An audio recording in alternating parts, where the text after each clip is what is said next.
Ladies and gentlemen, welcome to the KeithAndrewNetWork. This is episode 505. That's right, 505. Don't mind me, I just hold up my hand like a 10, but it's actually a 5. With that being said, I'm here as a good friend of Mike Provenzano. And that's why I say thank you for joining us today. Absolutely, I'm glad to be here, Keith. Thanks for having me. Now, the honor's all mine. Hey, supporting a good cause, making a new friend out of it. Mm-hmm. And for people who want to know what my talk show's about, the whole point of my talk show is to show people that even with having a learning disability, I can still amount to something. And at the same time, I'm able to turn myself into an example for people out there dealing with any types of learning disabilities and disabilities to never give up and prove people wrong. Prove to them that labels do not dictate who you are and who you're going to be, and you should prove to them you can break the labels. So hashtag break the labels. Now, I want to try something different with my format today. For people who want to know who Mike is an up-and-coming professional actor. And I don't know, he might be a singer, but that might be in the works. But you're the... Nope, okay. So that's an up-and-coming professional actor. So that being said, I'm going to jump right into it. And I'm going to ask you the question everyone wants to know is, who influenced you to start your acting career? And how many years have you been acting? Okay. It's a really funny story how I got into acting. I've been acting for a little less than 2 years. It'll be 2 years come next month, actually.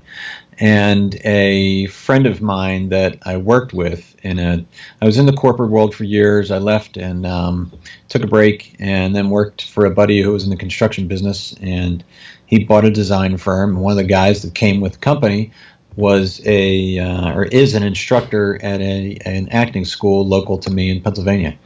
And so I was leaving the company. I was done, the project that I was there for. And he goes, "You should really check it out." And I won't use vulgar language, but I said, "Are you blowing smoke up my what?" And he said, "No, for real." And so I went to the class. Interestingly enough, his name's Dwayne Dunleavy, so I got to give him the credit that he deserves for that. And he just said, "Give it a shot," And I went into an open call with about 50 people, and the director said, "We're going to invite 4 of you out of the 50 back to the class." And lucky for me, I made the cut and took the class. It was about a 3 or 4 month class. After the class, I got picked up by an agent in Philadelphia. And now I've got agents I have a bunch of agents now, and so that's how I got started into the business. And like I said, it's been about 2 years. I'm an actor, model, and I do some voiceover work as well. All right, well, let's go down the list. But to let you know, it's freedom of speech, self-expression, so you can see whatever you like. You want to keep it PG, I understand. I keep myself on a leash. So the first thing I'm going to ask you is, who do you imitate? Because you mentioned you do voiceover. So, what voices can you do? Well, when I say voiceover, it's not, so to speak... imitations, right? Imitations. I mean, I could do Donald Duck, but I do that for my kids, but I haven't done that for work. That'd be pretty cool to do one day. But so it's not really imitations. It's more narrative, corporate type of work, that kind of thing. I just did a pretty decent sized narration job for, I'm not allowed to really say what it's for yet, but because it's not public, so once it comes out, then I guess we can share it. But for now, it was my first non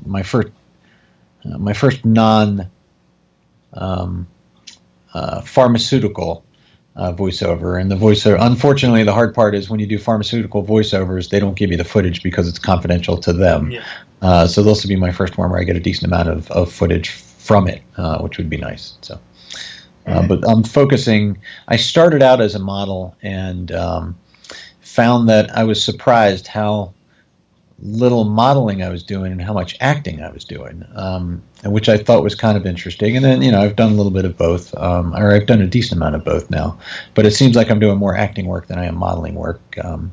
But work is work, so I'm happy doing both, and I really enjoy it. And I can honestly say, in the last 2 years, if you would ask me this 5 years ago, I'd say no way, I'd never see myself doing this. But I've become pretty comfortable in front of the camera, and literally just wrapped a 4-day shoot up in Catskills last week, which was a blast. Where in the Catskills? I was in Monticello, actually, is where we were. Actually, I saw your note with regards to you're up in that area somewhere. It was at a health spa that hasn't opened yet. It's a brand new one. I didn't have to drive, so I can't really tell you what where it was at, but it's in Monticello, New York, which I assume is near Catskills, New York. But it was a really, really fun shoot. Had a blast. Well, if you're ever in the area, we should definitely hang out at some point. Absolutely. Absolutely. Now, the next question I was going to ask you is, well, first off, you do look like a Mr. Fantastic, so you can be his stunt double if you wanted to. I've heard that before too, no doubt. It's pretty funny. I did submit the photo double for him, but I never heard back. So I guess they had somebody that looks a little bit closer to him than I do. Well, do you have Jessica Alba hiding behind the curtains or something? No, not at all. That'd be pretty interesting though. But sorry, that's not good. She's not popping out of the screen anytime soon. That sucks. Now, the next question I was going to ask you is, what were some of your favorite films that you were a part of? And do you have any projects in the works? Yes. I'd say my first one was a blast because it was my first job where I actually had a decent amount of dialogue, and it was a short film called Tit for Tat, where I played the NFL commissioner, and it was about CTE and concussions. And so there was three of us involved in the actual cast with a bunch of crew, and it was a story about a football player who basically was getting concussions and was cleared to play football with a concussion, even though he shouldn't have. So he then had kidnapped myself as the commissioner and the doctor that cleared him, and kidnapped us by gunpoint. And at the end of the movie, he pulled the trigger and took his own life.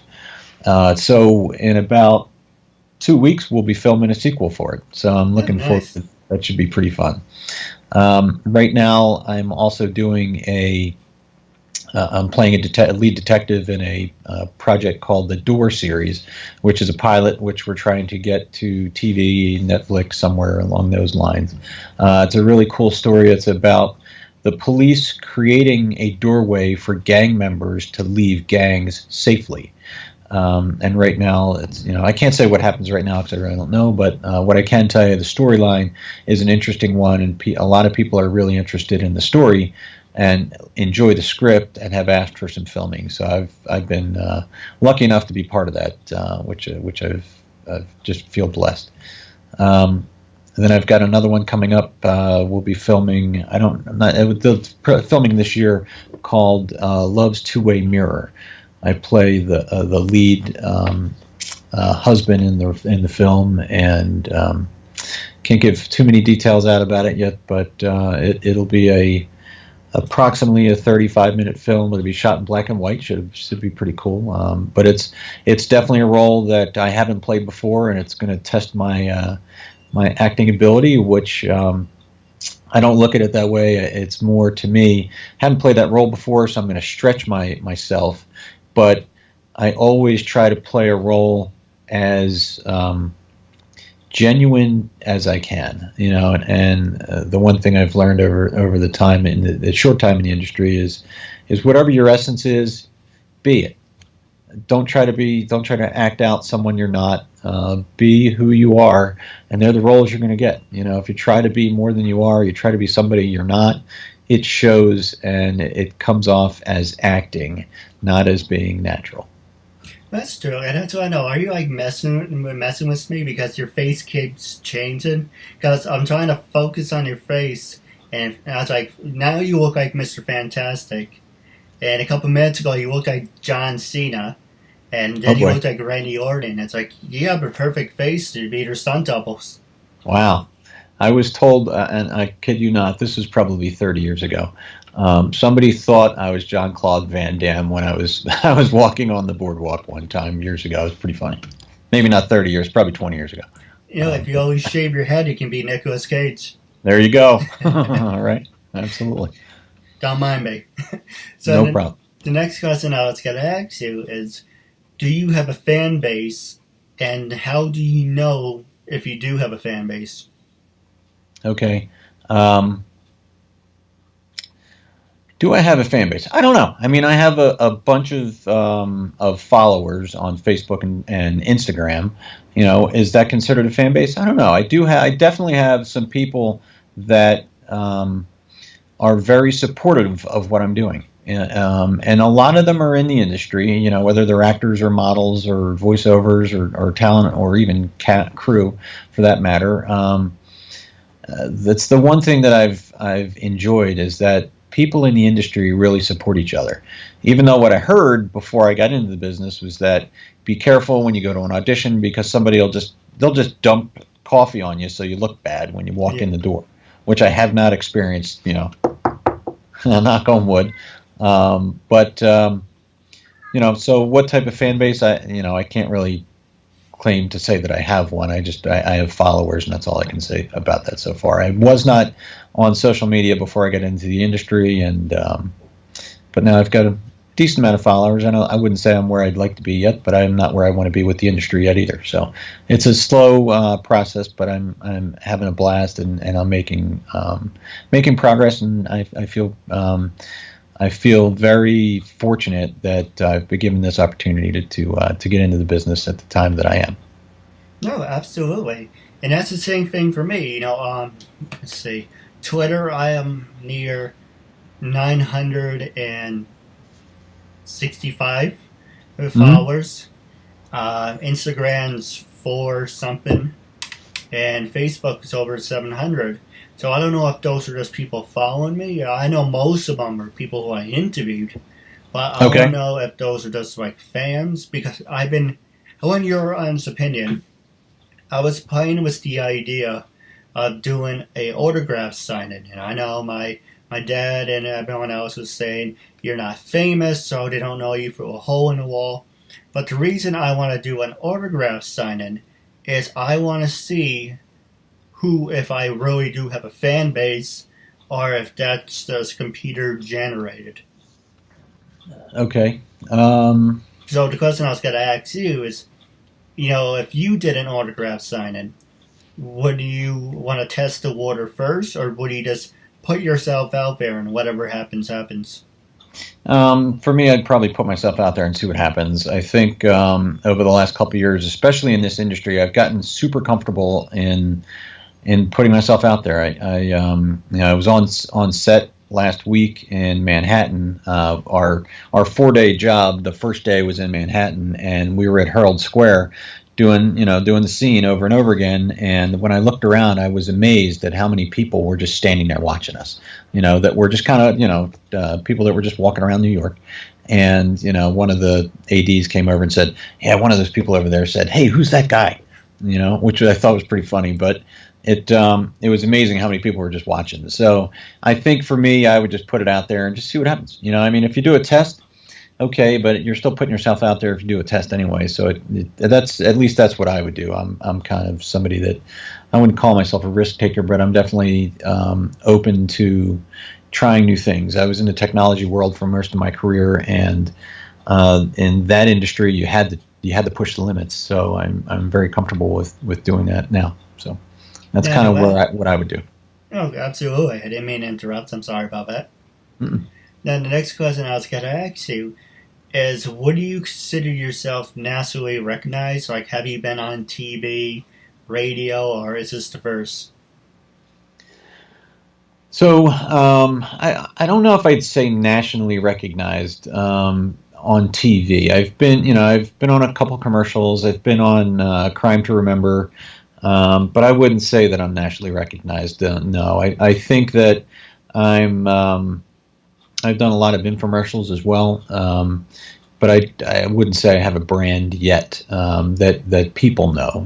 I think that's just a slow process, and some people get lucky and it happens like that. But most people, they got to work for it, which is I'm happy to do the work, and see what happens. Like I've been like I said, I've been blessed for how fortunate I've been over the last 2 years to do the amount of work that I've already done in the industry, where I've heard that from multiple people in the industry. The nice thing is that is that I am getting some feedback from the West Coast. the job that I did last week was cast from the West Coast. So now there's some people that have seen my work, or they've seen me audition, they've seen me work. The pilot we're doing, there's a lot of interest in the script on the West Coast, and that's kind of one of the reasons I was glad to be part of the job of the pilot, was because I may get a little more opportunity from it. I just don't know, but I wouldn't call myself nationally recognized. I haven't done enough. I haven't done any real national commercials yet. I've done some regional ones locally. Hershey Park's, a park in Philadelphia, in the Pennsylvania area, where they're not really showing that nationally. They were showing it regionally. No, absolutely. Now we're gonna take a quick commercial break, and then when we come back, and ask you a couple more questions, and I'll pass the remaining time over to you. Hey, my name is Rosalind Coleman Williams. This is Vanessa Lina. Adrian Lalo. Allie Feingold. This is Cynthia Bastinet. I'm Sonia Fisher. This is Shane Smith. My name is Alexandra Bowie. My name is Amelia Clover. Hi, I'm Amy Linden. Hi, I'm Anita Nicole Brown. Renee Green. Hi, my name is Asata Caldwell. Hey, buddy, I'm Brooke. Hi, I'm Bryn Berg. Hi, I'm Casey Dunn. Hi, it's Cassandra Kavinsky. Hi, I'm Christina Briza. I'm Cindy Hogan. Courtney Sinello. Hi, I'm Daisy. My name is Deborah Jane East. Hi, my name is Dinah Maasea. Hi, everyone, I'm Victoria London. Hi, I'm Heather Krona. Hi, I'm Heather Callahan Stevens. Hi, I'm J. Nicole Ralph. My name is Jamie Patron. My name is Julie. My name is Julia Brankovich. Kathleen Wills. Kimberly Amato. Hi, my name is Laura Putnam. Hi, I'm Laura Chapanis. Hi, everyone. I'm Melissa Damas. This is Michelle Mupo, a.k.a. Fuchsia. I'm Rachel Oliveira. Hi, my name is Sarah Joy Mount. Hi, I'm Susan Brender. Hi, everyone. This is Venus Leone. Hi, I'm Cheryl Dana. Hi, I'm Stephanie Herrera, and I was just on the Keith Andrew Network. It was tons of fun. We used up all our time and then some. I really recommend this show, and try to be a guest on Keith's show. It is super fun. Ladies and gentlemen, welcome back to 505. Here's a good friend of mine, Mr. Mike. Now, I do have a couple questions for you, and then I'm going to pass the show over to you. First question I was going to ask you is, what were some of your favorite websites that you would recommend? Is it Backstage? Is it New York Casting? Is it All Casting? For someone, for me, that wants to be in the media world, what websites would you recommend? And for people out there who want to follow you in the entertainment world as well, what are the sites? Well, if you want to get into this industry, let's call it, there's a lot of ways to start. But for me, I started with Backstage and Casting Networks. Then Actors Access came next. NY Castings followed that one. There's a site called Mandy that's out there. There's Frontier. I haven't really booked anything from that. I have received some opportunities via Facebook, which is pretty good. But I also have agencies that represent me. So I've got other people that are looking for work for me at the same time as I am. So for somebody that wants to get into the industry or into this business, especially starting off, I would definitely start with Backstage, Casting Networks, and Actors Access are the three that I'd start with at a minimum. And if you want to add to that, NY Castings would be the next one. But you have to be careful because there's a cost associated with each one of them. There's a cost associated with your auditions that you go to, and for me, I'm in Pennsylvania, and I come up to New York to do auditions, and there's a cost associated with that. Right. And so they're the websites that I'd start with. You can also go to film.org, but that's local to Philadelphia. But like I said, all those websites. You can also find agencies that you could submit to represent you as well. The only thing I'd recommend you do is that if someone is going to look for work on those websites, put real information in and be as genuine of who you are when you're applying to certain roles. Well, I do have a couple questions for you off the air, but one thing you did mention that caught my interest is how do you get people to represent you? Like you did mention one website, but how do you be like, for trying to find the words for it. For an example, like for me, do you think I should have someone representing me, or just keep doing what I'm doing? Well, you have, I mean, you've done 505 shows. That's awesome. Hats off to you, and I think that's great.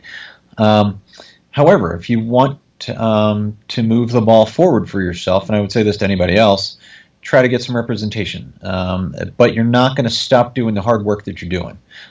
Most of the work that I do, I find on my own.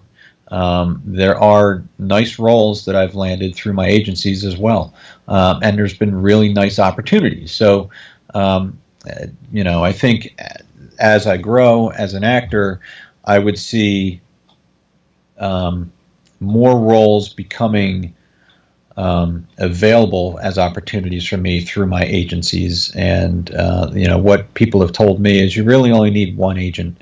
But for me, I have a bunch of agents because I was looking to develop opportunities for myself. And I can do as much as I can do personally. You can do so much personally. But agencies all have relationships with certain casting directors, certain clients, and put yourself out there. I would have your picture, have a reel put together. You have enough footage now to show what you can do and what you're capable of. And, I would show that to different agencies and then kind of see what happens. And that's what I did. I submitted the limited material that I had to a bunch of agencies, and I was lucky to be signed by a handful of them. And I even have had a bunch of friends that I've met in the industry have signed with agencies just because we talk about it. It's like, hey, who are you with? Oh, who are you with? And I've had friends that have been picked up by agencies just because I recommended them, and they were a good fit for that agency as well. Well, if you could help me with that, I really appreciate that. Absolutely. We can talk about that off the air. Okay. Wrapping the show over to you, was there anything you want to talk about? Any funny stories or pranks that you ever pulled on people? Here's what I'd like to talk about. Not the pranks and all that stuff. I've had my fun and all, but for a lot of people in the industry, I think what's missing, especially people starting off, they don't understand the business side of the entertainment industry. And I'm not saying that I'm an expert on it, but what I am saying is that because I was in the business world before this, I've taken the things that I did that were successful in the business world and I brought them to this world, right? And so I track my actions that I take. A friend and I wrote business plans at the beginning of the year for this year for the acting and the entertainment world. We then meet weekly over the phone because it's we're not local, we're not in this, we don't physically work together, but we talk every week about how it's going with the goals that we've set for the quarter. So basically, we created goals for the year, and then we chopped it into quarters and said, all right, what are your goals for this quarter? And some of them are training. Some of them are getting cast in certain roles. Some of them are just the types of jobs we want to do. But then the things we measure are things like submissions. How many auditions do you get to go on? How many callbacks do you get? How many self-tapes do I do? And those things, some of those things are within my control. So if I look at, on average, I submit to 30 roles a week, on average. And some people will book a job or book an audition, and they feel that that's enough, but I can honestly say in April, I had about 2 weeks where nothing was going on. Nothing happened at all. I had no auditions. I had no work. And I really questioned, did I make the right decision trying to get into this industry? And but I continued to submit and continued to submit and continued to submit. And even when you work, you continue to submit. Now, my friend Rich knows that my goal is to hit 30 submissions every week. Last week I worked 4 days, so it makes it a little bit harder to spend time looking for projects on the internet or on the websites or in the emails that you receive. And I got to 28, and I was disappointed because I only got to 28 out of 30 for that week. But I didn't feel bad because I had my best week ever monetarily, and I had a wonderful experience on the job that I was on. So, but understand that there's a cost associated with training, with your travel, with the websites that you join. You have, I have my own website now that I wouldn't have had 2 years ago because I wouldn't have needed one. So all of that cost you have to take into consideration at the same time, as well as focusing on your craft and what it is that you want to be successful at. You're not going to get anything just by looking good or thinking that you're an actor without training. Everybody can continue to learn. Everyone can continue to improve what they do. And people, especially getting into it, need to realize that. They need to understand there is a business side and a creative side to this industry. No, absolutely. Now, wrapping up, I do have a couple questions for you off the air. Okay. But the first two questions for you. Are you on social media? Apparently you are. Are you on LinkedIn, Twitter, Stage 32, or I can speak. Are you on any of those fun sites? All right. So I'm on Facebook, Instagram. I have a Twitter account, but I don't consider it a Twitter account because I don't use it. I do have a LinkedIn account, and they're the mains that I have. I'm trying to think what else, but they're the primaries that I have. I'm obviously on Backstage and Casting Networks and all those websites. I do have my own website, MikeProv.com. Got to give myself a little plug there. But other social media, I'm not on it because I don't. I'm not on Twitter because I don't understand it enough to be on it. And it was hard enough to get onto Facebook and to get onto Instagram, and it was amazing though. On Facebook, I've got over 3,000 followers. On Instagram, I'm close to 700 now, probably about 675 or something like that. But I think part of the reason that I'm starting to get more followers is because I'm starting to add hashtags and the @ symbol, and I didn't even know to do that originally until somebody mentioned it to me. So I'm still pretty new at the social media game, but I'm getting better at it. I can say that. But I'm sure there's plenty of other sites that I could be on, but that's where I am right now. All right. And when I first approached you to be a guest on my talk show, what was your first reaction, and how do you feel now after being a guest? Plus, what made you say yes? What made me say yes? My first thought when I heard about it was, I have a son who's 16 years old who has autism, and that's really what went through my mind first. And I said, here's a guy who's got a learning disability, and he's admittedly sharing that information out there. So you're putting yourself out there, which I thought was very, very impressive. And, I had reached out to you, or maybe you reached out to me, I don't know, it was a while ago, and just scheduling didn't allow it. And, I probably should have been your 400th or 300th, I don't know, who knows what number. But hey, I'm here, number 505. So, but I've been in the autism world for a while, so I kind of understand that space.